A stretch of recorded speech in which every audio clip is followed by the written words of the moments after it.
बैठो। अच्छा आप देखो, हमारे शास्त्रों ने भी कहा सत्संगति कथे किम न करोति पुंसाम, सत्संगति क्या नहीं कर देती। बोलो,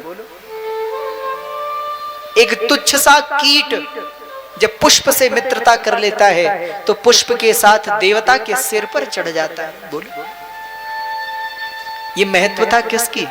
अरे जैसा करो संग वैसा चढ़े रंग, जैसा संग करोगे वैसा रंग चढ़ेगा।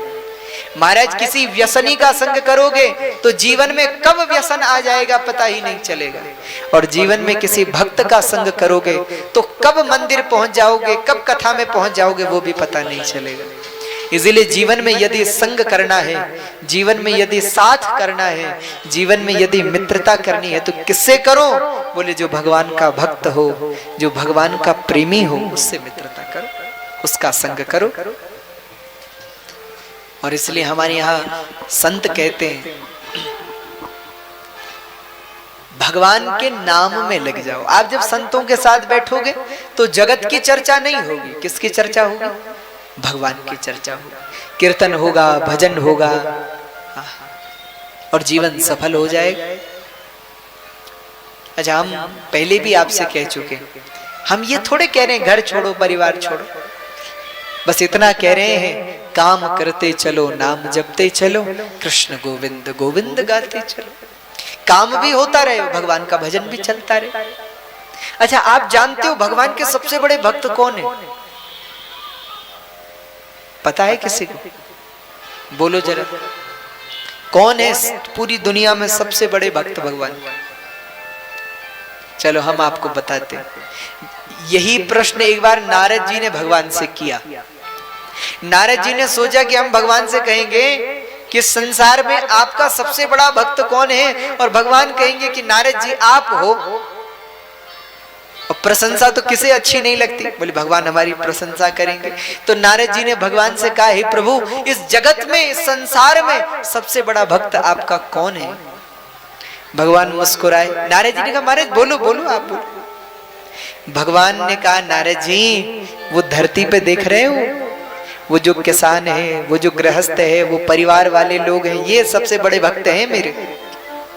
लो मारे, नारद जी को तो क्रोध भी आया, दुख भी हुआ कि हम दिन रात नारायण नारायण जपते, हम बड़े भक्त नहीं, ये बड़े भक्त हैं, क्यों?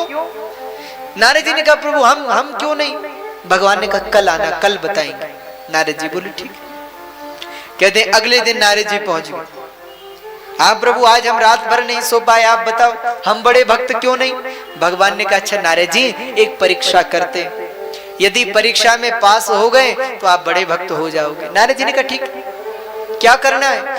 तो भगवान ने तेल से भरा हुआ एक पात्र लिया, एक कटोरा, और उसको तेल से पूरा भर दिया, और वो तेल का कटोरा नारद जी के हाथ में दे दिया, और हाथ में देकर के कहा बोले पूरे धरती की परिक्रमा लगानी है, पर तेल की यदि एक बूंद भी गिर गई तो तुम हमारे कच्चे भक्त हो जाओ, बस देख लो।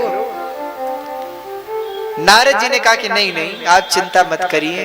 तेल का कटोरा नारद जी ने हाथ में लिया, भगवान को प्रणाम किया और नारद जी चल पड़े। अब जब चलने लगे तो कहीं कहीं तेल थोड़ा सा हिले, नारद जी घबरा जाए कि अगर गिर गया तो फिर छोटे भक्त हो जाए, फिर संभाले। कहते महाराज चलते चलते चलते चलते शाम को नारद जी पूरी परिक्रमा लगा करके वापस भगवान के पास आए। भगवान ने कहा नारद जी क्या बात है, परिक्रमा पूरी हो गई? नारद जी ने कहा हो गई महाराज, अब तो हम बड़े भक्त हो गए, देख लो तेल की एक बूंद भी धरती पे नहीं गिरी, अब तो हम सबसे बड़े भक्त हैं। भगवान ने कहा अभी कहा, सुनो तो। नारद जी ने कहा क्या?